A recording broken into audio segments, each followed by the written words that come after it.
Huyu ndugu yetu asema kwamba katika nikah ni nani anayefaa kutaja mahari?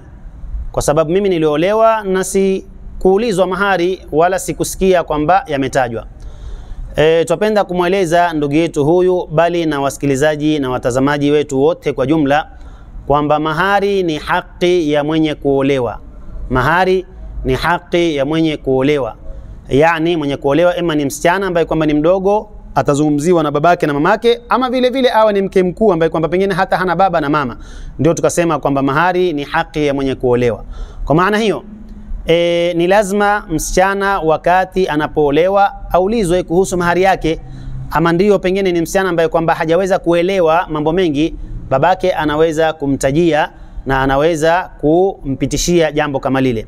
Lakini kitu ambacho kwamba cha muhimu ni kuwa ifahamike kwamba mahari ni haki ya msichana. Sasa huyu ndugu yetu ambaye kwamba auliza kwamba mahari ni nani anayefaa kutaja, ikiwa msichana mwenyewe ni mtu ambaye kwamba tayari ashakomaa kiakili, haki ni yake ya kusema kwamba mimi mahari yangu nataka shilingi kadhaa, au mimi mahari yangu nataka msahafu, au mimi mahari yangu nataka kufundishwa qul huwallahu ahad. Namna atakavyoamua mwenyewe ni haki yake.